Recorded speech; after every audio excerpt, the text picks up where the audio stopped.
Hello, everyone. My name is Tiffany Skinner with Planting Seeds Tutoring. Some of you guys probably also know me as Teacher T. And I'm back once again with another, I'll say, conversational video.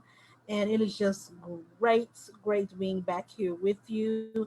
I certainly hope that you are taking precautions and doing all those things that need to be done. For those of you who may not remember me from last time, I am a K through 8 teacher and I do math and reading intervention, and I also teach math and reading with Planting Seeds Tutoring. Now, with everything that's been happening, everything that's been going on, one key concern is student success. Because despite whatever else is happening, we definitely want students to be successful, whether it's at home, whether it's at school. And believe it or not, the kids among themselves want to be successful, and the kids are also self motivated to be successful. So that's kind of where our chat is coming from today. So let's just go ahead and take a look and, as I say, chat about it.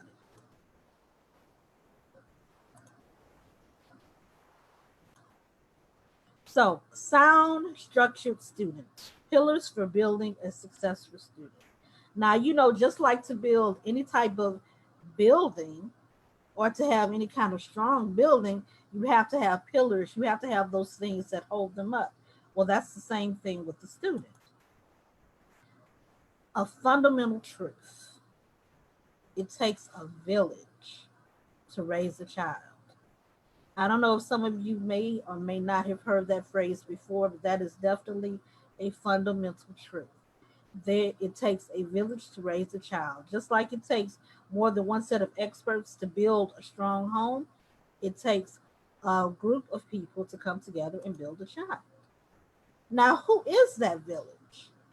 The people in the home, the teacher or the schools, peers, and once again, their own personal motivation. So here are some of the village pillars, or here are some of the things that help build up the students: academic support, technology support, health and well-being, definitely something that is a concern for us right now, and a sense of community. That's another sense of that's another sense that's important to us right now. And then, of course, technology support by using Zoom, by making sure that our social media is up to see what's going on, to see what's happening. And another concern, of course, is academic support. How can the child be academically supported? So, what are some important characteristics of the pillars? Let me back that up. This is live, so we're going to have some glitches here. So, what are they? Support and encouragement from the home environment, support, encouragement from an effective teacher environment, motivation, internal and external, connections, an opportunity to nurture interests and talents.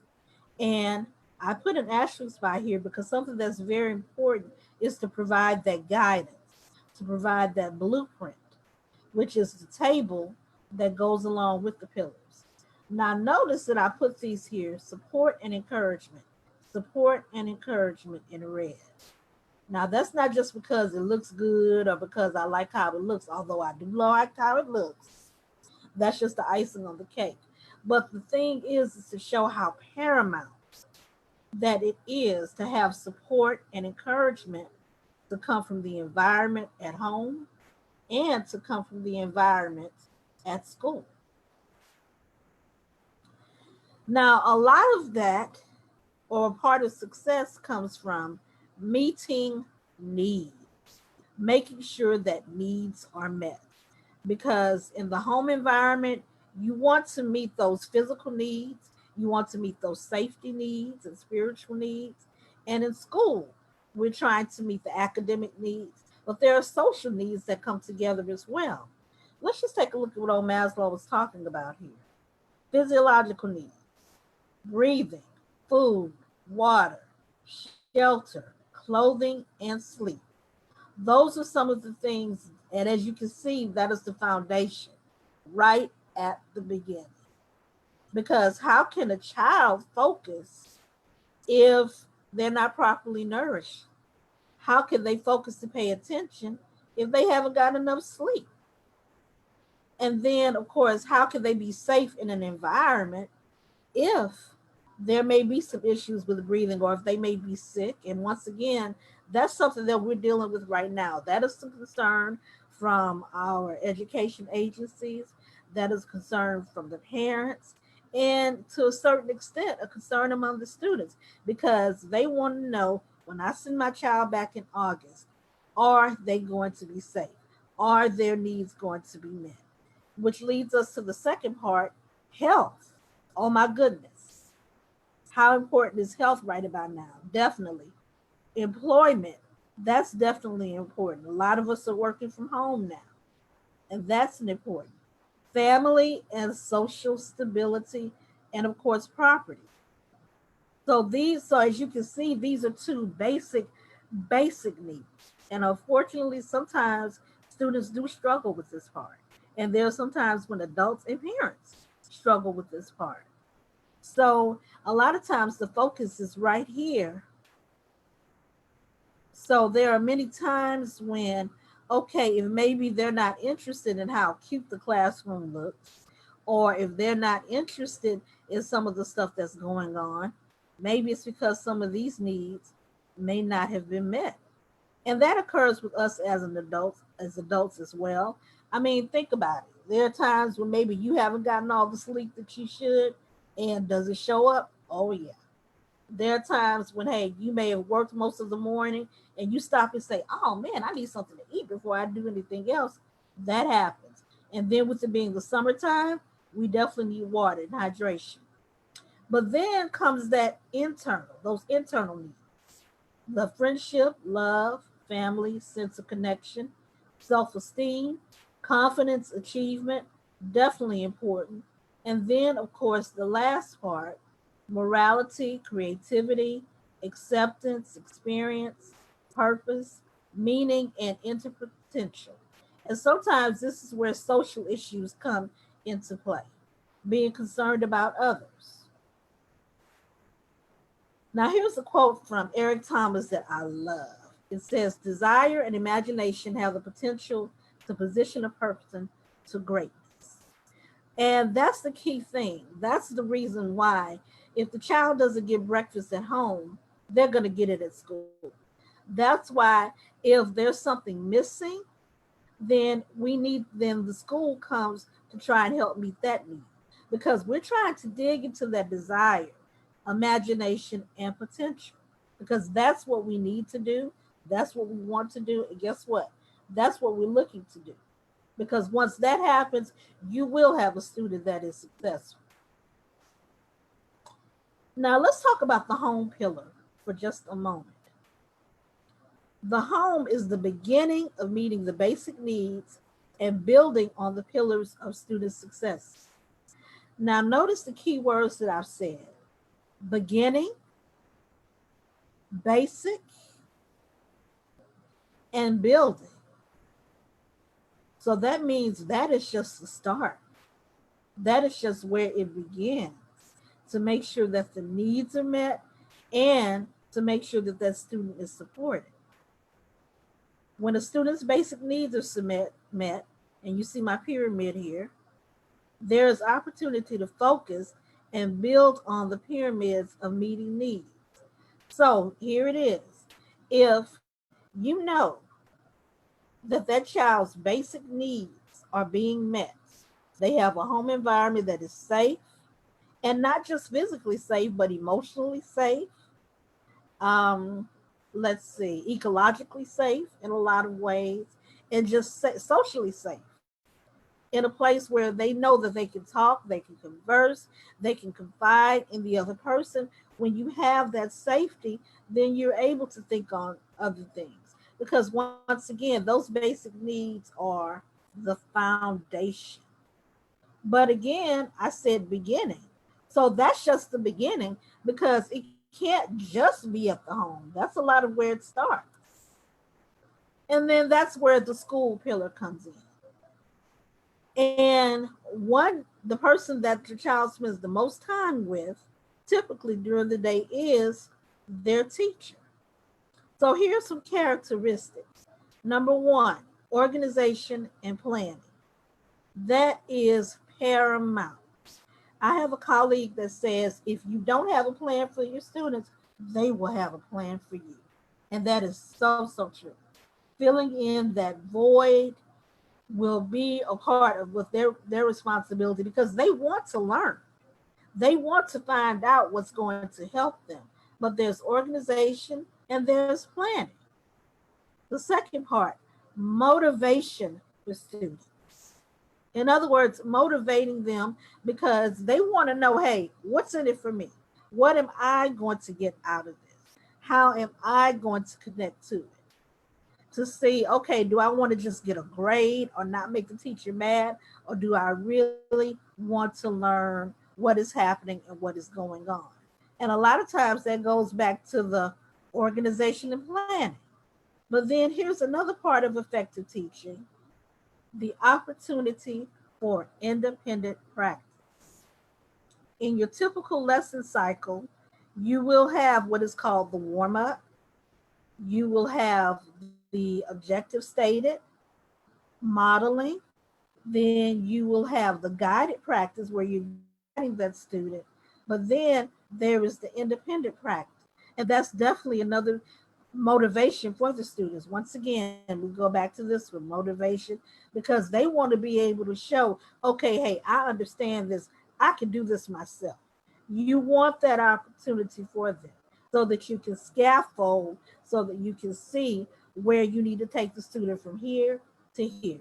And notice I look from left to right because that's a typical scaffold. That's how a strong scaffold goes from beginning to end. And then, of course, that gives the teacher an opportunity to organize and plan and say, hey, I need to reteach this. Hey, I need to do that. I can tell you a particular time when I was teaching middle school math for for sixth graders, and we were going over integers. And some of them were still having problems with graphing them, with finding them on the number line. And what did I have to do? Organize, plan, and reteach. That is a part of effective teaching. And here is one that I would probably say is the most paramount, developing relationships. There is a saying that goes, a student does not care how much you know until they know how much you care. They have to know that you care about them being there. That's a very important factor for success. They have to know that you care about their success. They have to understand. And I'm telling you now, children, they know the difference between a teacher that is caring versus, and I hate to put it this way, but a teacher who's just coming there to collect their paycheck. It's going to show. The difference shows, and they gravitate towards those that show that they care. Developing relationships. And it can be something as simple as, like, hey, Tanisha, how was your weekend? Or, hey, Billy, how did y'all do in the tournament this weekend? Something as simple as that can show, oh, wait a minute, she remembered I was doing this weekend. Or she remembered I was going on a trip. Or if you ask the question, what did you do this weekend? And if they say, oh, I just binge watched, hey, tell them, you know what? I did a little bit of that myself. Once again, I can make the connection with the story. I had an opportunity to do that with a seventh grader and tell her something that I binge watched and tell her, hey, I enjoyed it. And she came back, I think, the next Monday and said, okay, is this a watching weekend? Is this a friend weekend? Or is this a family weekend? Building that relationship. And I'll back up, the opportunity for independent practice, showing them what they need to do, and letting them ask questions, but letting them practice on their own. And then, of course, motivating them, telling them, like, hey, I think you'll do okay. Or even if you don't get this right away, I'll help you out. That's what I'm here for. Because that's the motivation of them knowing, you know what? She's got my back. Or he. So let's move on. Motivation, there it is. Types of motivators. Intrinsic. There's some where they say, okay, I'm going to do these integers, or I'm going to do this because I like math, because I really want to learn math and I really want to understand this. And hey, if I decide that I want to be an accountant, then yeah, I have to understand that a -2 could probably mean $2 loss, or I have to know how to read the index, or I have to know that, okay, this is positive, this is moving forward. Then extrinsic. Badges, competition, maybe fear of failure, maybe fear of punishment, points, rewards. And I can confess that some friends of mine and I, when I was telling her about doing this presentation, and when I mentioned extrinsic, there were times when our motivation was, okay, you know what? I don't want to have to deal with this teacher anymore, so I'm going to do what I need to do to get out of this class. Not necessarily the best motivator, but hey, that was motivation. And again, that was part of our success, was to say, okay, we don't want to have to take this in summer school, or we don't have to want to have to deal with this teacher again. So of course that was more or less fear of punishment. But then in the end, like most students do in middle school or high school, we were proud of that teacher and we respected that teacher because of what they were trying to do. That was part of our motivation again, was to, okay, well, we really want to learn this stuff, we really want to make it a part of us. That became later, of course, that's another factor, maturity. Now,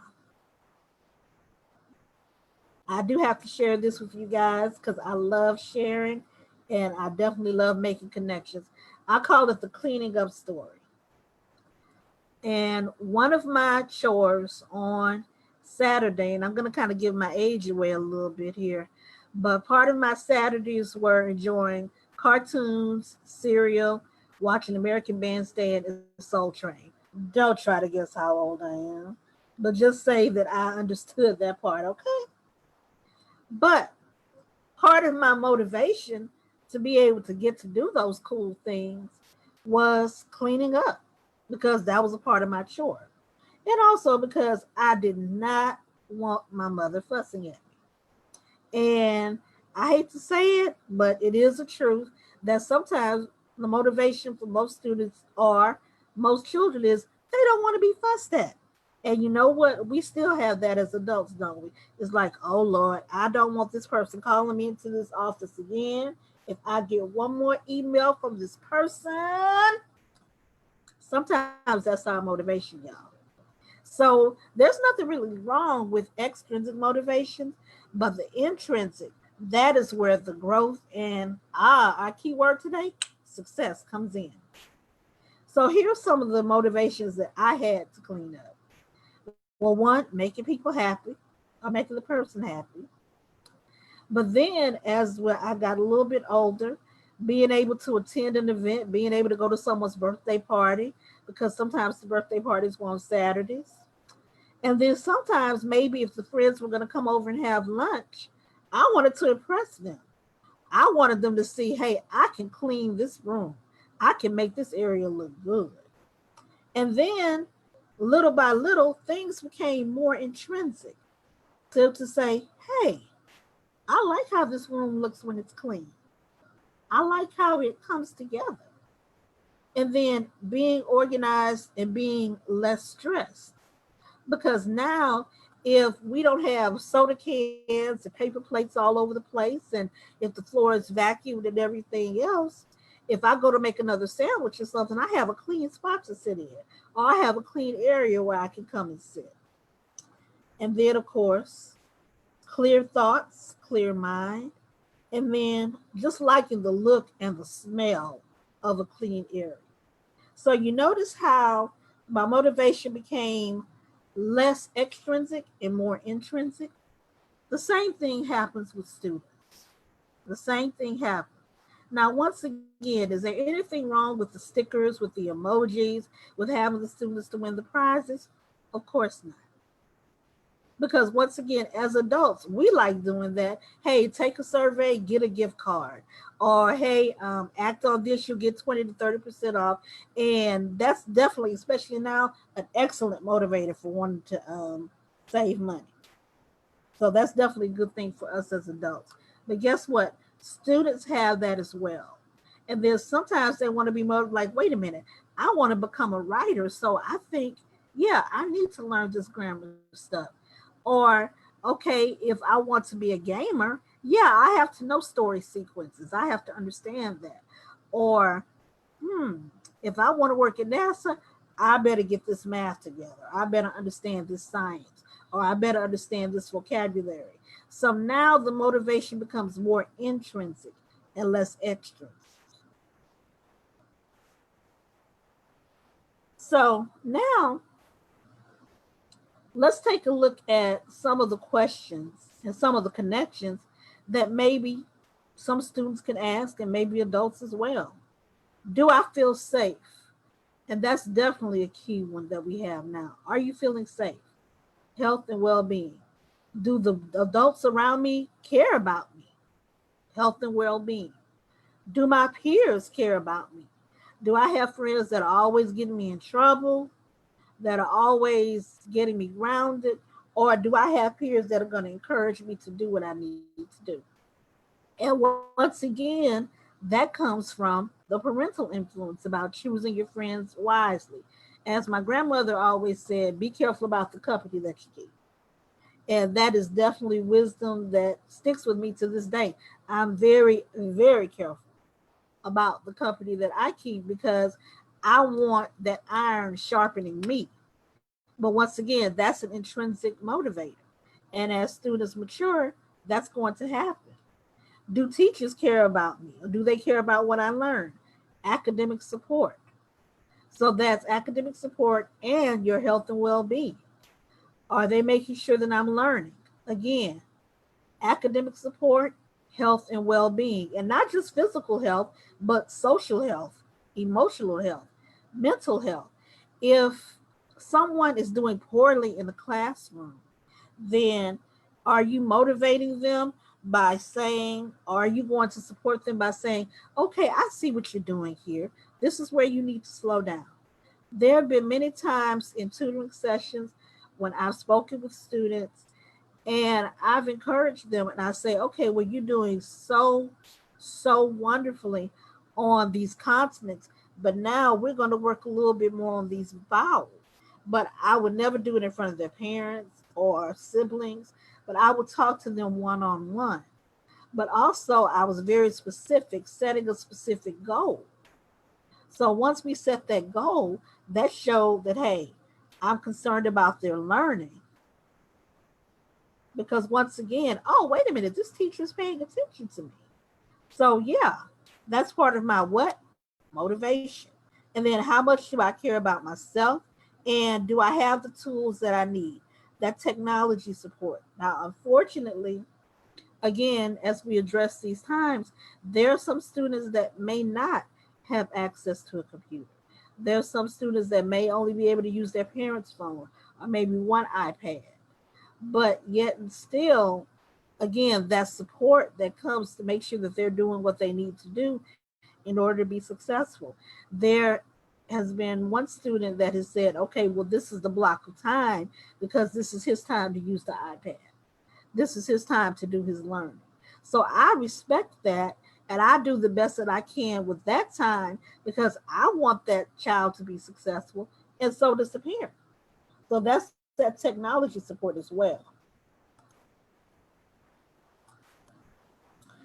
Ah, sense of community and working together.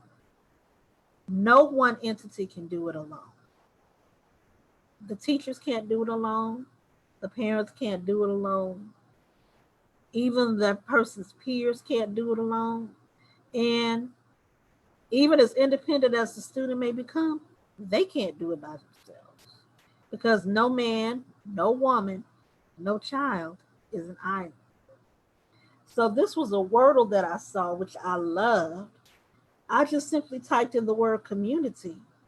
And this just really made me smile when I saw it. I'm going to blow that up just a little bit because I'm just loving the colors and all of that. But just look at some of the stuff that's here. Educate. So that means that, hey, I can learn from my students, they can learn from me. Parents can learn from their children, they can learn from their peers, which is why we have to make sure they are around the right peers and make sure they're learning the right thing. Awareness, being aware of what's happening. Growth, partnership, connecting, courage. Because sometimes, yeah, for some parents, sometimes it takes courage to make those tough decisions for their children. Like right now, some parents, they have to show a certain amount of courage to say, I want my child to be successful, but right now, I just don't want to risk them going back to the classroom. That's something that a lot of parents are dealing right now. That's something that a lot of teachers are dealing now. As much as I miss the students, as much as I miss that interaction and I love it, I want to be around for a while. I'm just gonna be honest about that. I want to be around for a while. And the only way that I can do that is looking out for my health and for my well-being. Because unless I take care of mine, I can't take care of someone else's. So that's a decision that I have to make. I have to come with that. But then there's a partnership, working together. So we're currently working together with a curriculum company that will allow us to do delivery online.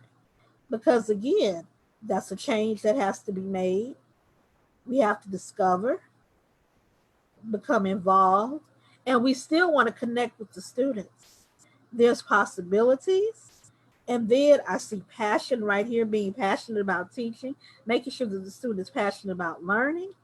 And then, of course, solutions, because we're definitely dealing with a problem here, but coming up with solutions and then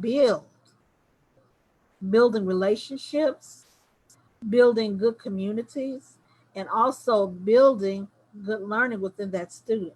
So I just love how this Wordle came together, exploring options.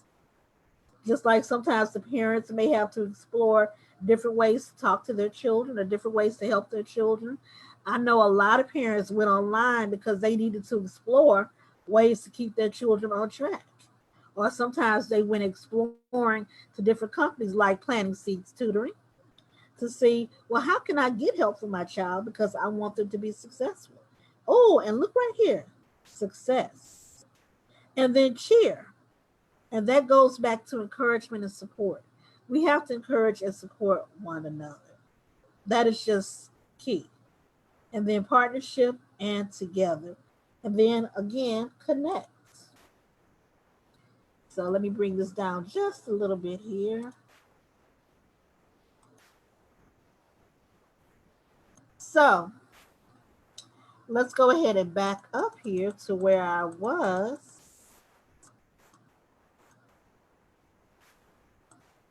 To the village pillars. Because as you see the circle here in the middle, do you see how part of them all comes together to make one strong bubble? So if they get academic support from home, if they get it from their teachers, and in some cases they even get it from their peers. Because this is something that we used to do a lot when I was going to school. Like, oh, wait a minute, this person is good in Spanish, or this person had this teacher last year. Maybe they can help me in some way. And of course, that applies to teachers as well, not being afraid to go to another colleague and say, hey, I'm going to need your support. So that's professional support as well. Sense of community. And you guys have heard this before, but it's very, very true now. We are definitely all in this together. And when it comes to making sure that a student is successful, we are definitely in this together. Health and well being. And that's just not physical health, but that's also mental health. That's also spiritual health. That's also social health, health and well being. And then, in a lot of cases, technology support, communication, keeping those lines open to make sure that the student knows, hey, someone cares. Hey, I can reach out to someone, or someone else is reaching out to me.